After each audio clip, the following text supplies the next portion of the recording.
ನನ್ನ ದೃಷ್ಟಿಗೆ ಗೋಚರಿಸುವುದು ಬರೇ ಜಲಪ್ರದೇಶವಲ್ಲದೆ ಬೇರೆ ಏನನ್ನು ನಾನು ಕಾಣದಾದೆ. ಎನ್ನುವ ಶಬ್ದ ಕಾರ್ಗತ್ತಲು ಕವಿದುಕೊಂಡ ಹಾಗಿದೆ.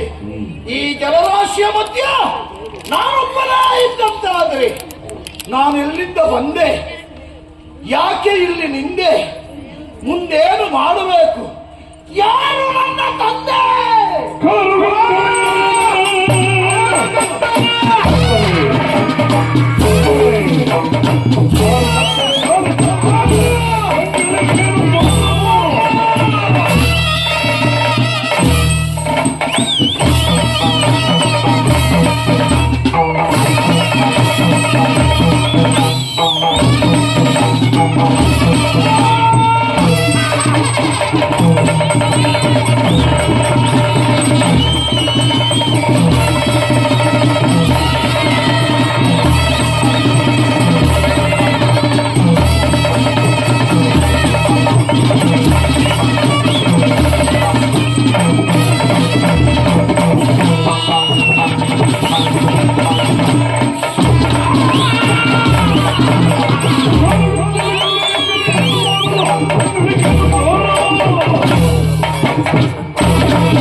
ಹಾಗಿದ್ರೆ ನಾನು ಯಾರು, ಎಲ್ಲಿಂದ ಬಂದೆ, ಯಾರು ನನ್ನ ತಂದೆ, ಮುಂದೆ ಏನು ಅಂದೆ?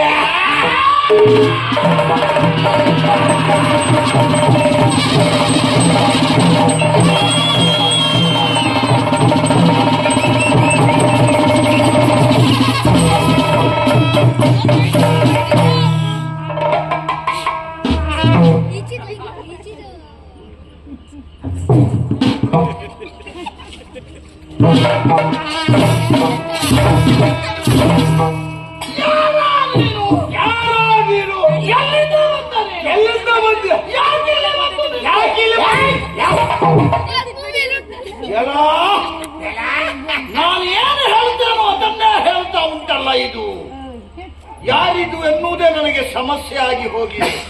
ಸಮಸ್ಯೆ ಬೇಡ, ನಾನಿದುವರೆಗೆ ಯಾರನ್ನೆಲ್ಲ ಸುತ್ತಿದ್ದೇನೆ, ನನ್ನ ತಂದೆ ಯಾರು?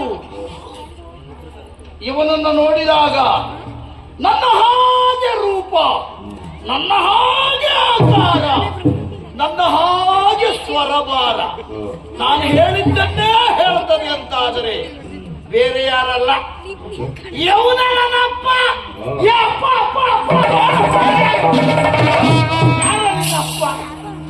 ನೀನನ್ನಪ್ಪ, ನಾನು ಅಪ್ಪನಲ್ಲಿ ಹುಡ್ತಾ ಇದ್ದೆ. ಯಾರು ನಿನ್ನ ಅಪ್ಪ? ನೀನು. ಗೊತ್ತಾಯಿತು ನನಗೆ. ಇಬ್ಬರ ಸಮಸ್ಯೆಯು ಒಂದೇ ಆಗಿದೆ. ನಾನು ಅಪ್ಪನನ್ನ ಸುತ್ತ ಬಂದವ, ನೀನು ಅಪ್ಪ ಯಾರು ಅಂತ ಗೊತ್ತಿಲ್ಲದೆ ಒದ್ದಾಡ್ತಾ ಇದ್ದವ. ಸರಿ, ಹಾಗಿದ್ದರೆ ಸಮಸ್ಯೆ ಬಿಟ್ಟು ಬಿಡೋಣ. ಇದು ಬಿಡೋಣ. ಅಪ್ಪ ಬೇಡ, ಬೇಡ, ನಾವಿಬ್ಬರು ಒಂದಾಗಿದ್ದೇವಲ್ಲ. ಹೌದು, ನಮ್ಮಿಬ್ಬರಲ್ಲಿಯೇ ಒಂದು ಸಂಬಂಧ ಮಾಡಿಕೊಂಡ್ರೆ ಹೇಗೆ? ಹೊಂದಾಣಿಕೆ ಮಾಡಿಕೊಳ್ಳೋಣ. ಆಗ್ತದಲ್ಲ? ಆಗ್ತದೆ. ನಾನು ಹುಟ್ಟಿ ಅತ್ತ ಇತ್ತ ನೋಡಿದಾಗ ಬರೇ ಜಲರಾಶಿ ಬಿಟ್ರೆ ಬೇರೆ ಏನನ್ನು ಕಾಣಲಿಲ್ಲ. ಸರಿ, ಈಗ ದಟ್ಟ ದೃಷ್ಟಿ ಹರಿಸಿದೆ. ಓ, ಆ ಕಡೆಯಲ್ಲಿ ಜಲದಿಂದ ಒಂದು ಗುಳ್ಳೆ ಮೇಲೆ ಬಂತು, ಅದನ್ನೇ ನೋಡ್ತಾ ಇದ್ದೆ. ಅದರ ಪಕ್ಕದಲ್ಲಿಯೇ ನೀರು ಎದ್ದು ಬಂದೆ. ಗುಳ್ಳೆಯ ಪಕ್ಕದಲ್ಲಿ. ಹಾಗಿರುವಾಗ ನಾನು ಮೊದಲೇ ಇಲ್ಲಿ ಇದ್ದವ, ನೀನು ಅಲ್ಲಿ ಎದ್ದವ. ಹೌದು ಅಂತಾದ್ರೆ ಮೊದಲು ನಾನು, ಆಮೇಲೆ ನಾನು, ಹಿರಿಯ ನಾನು, ಜ್ಯೇಷ್ಠ ನಾನು, ಕನಿಷ್ಠ ನಾನು, ಮೊದಲು ನಾನು, ಆಮೇಲೆ ನಾನು, ನಾನು ಅಣ್ಣ, ನಾನು ತಮ್ಮ.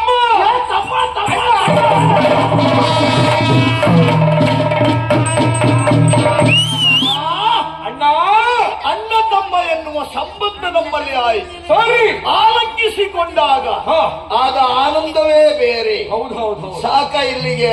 ಸಾಕಾಗ್ಲಿಕ್ಕಿಲ್ಲ. ನೀನು ನನ್ನನ್ನ ಅಣ್ಣ ಅಂತ ಕರಿಬಹುದು, ಹೌದು. ನಾನು ನಿನ್ನನ್ನ ತಮ್ಮ ಅಂತ ಕರಿಬಹುದು. ಹೌದು. ನಮ್ಮ ಹಾಗೆ ಈ ನೀರಿನಲ್ಲಿ ಮತ್ತೊಂದು ಹುಳು ಹುಟ್ಟಿಕೊಂಡಿತ್ತು ಅಂತಾದ್ರೆ ಅವರಿಗೆಲ್ಲ ಅಣ್ಣ ತಮ್ಮನ ನೀವು ಯಾರು ಅಂತ ಕೇಳಿದರೆ ನಾವು ಅಣ್ಣ ತಮ್ಮನ ತಮ್ಮಣ್ಣ ತಮ್ಮಣ್ಣನ ಅಲ್ವೇ ಅಲ್ಲ. ಕರೆಯೋದಕ್ಕೊಂದು ಹೆಸರುವೇ, ಹೆಸರಿಡುವವರು ಯಾರಿದ್ದಾರೆ? ಯಾರು ಇಲ್ಲ ಇಲ್ಲಿ. ಇಲ್ಲ. ನಮಗೆ ನಾವೇ ಇಟ್ಕೊಳ್ಳೋಣ ಹೆಸರು. ನಾವು ಬೇಡ. ನನಗೆ ನೀನಿಡುವುದು ಹೆಸರು, ನಿನಗೆ ನಾನಿಡುವುದು. ಸರಿ ಸರಿಯಾಗುದಿಲ್ವಾ? ಹೌದು. ಹಿರಿಯ ನಾನಾದ್ದರಿಂದ ನನಗೆ ಪ್ರಥಮ ಹೆಸರಾಗಬೇಕು. ಸರಿಯಾಗಿ ನೋಡಿ ಹೆಸರಿಡಬೇಕು. ನೋಡಿಡ್ತೇನೆ.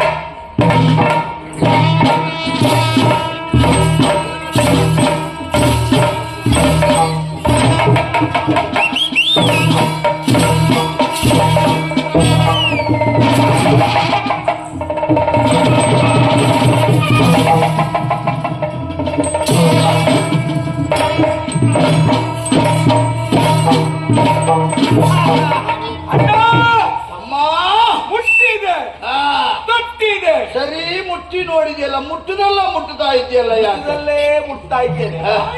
ಮುಟ್ಟಲ್ಲ ಮಾರಾಯ. ಮೆತ್ತಗಂದ್ರೆ ಮತ್ತೇನಲ್ಲ, ಈಗ ಮುಟ್ಟಿದ್ರು ಒಳಗೆ ಹೋಗ್ತದೆ. ಹೌದು. ಮತ್ತೆ ಇನ್ನಿನ್ನ ಹಾಗಾಗದೆ ಮತ್ತೆ ಅಂತದ್ದ.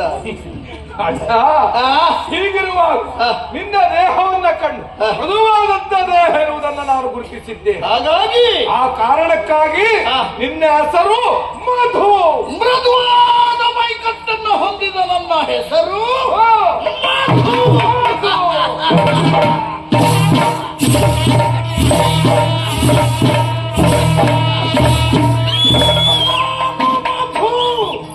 ತಮ್ಮ, ನನ್ನ ಮೈ ಮುಟ್ಟಿ ನೋಡಿ ಸರಿಯಾದ ಹೆಸರಿಟ್ಟಿ.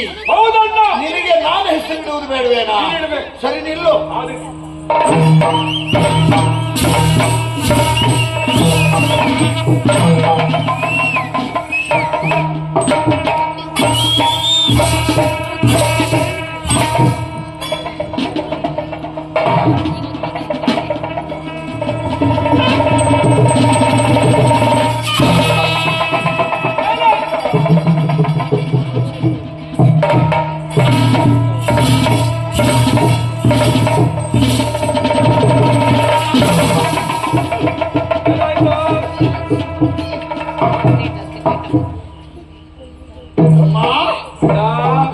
ನಾನು ನಿನ್ನ ಹಾಗೆ ಮುಟ್ಟಿ ನೋಡೋಣ ಅಂತ ಎಲ್ಲಾ ಕಡೆ ತಟ್ಟಿ ಮುಟ್ಟಿ ನೋಡಿದೆ.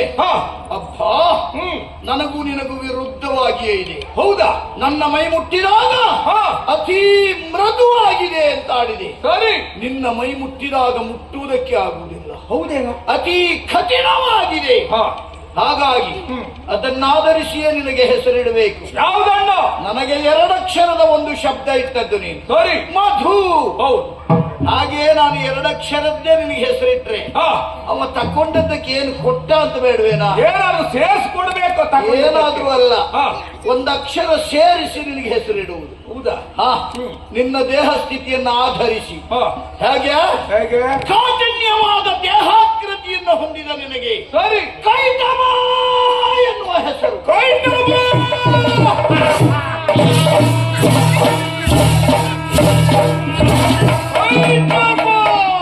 ಅಮ್ಮ, ನಾನು ಮಧು, ನೀನು ಕೈಟವ. ಬರೇ ಮಧು ಕೈಟವರ ಅಲ್ಲ.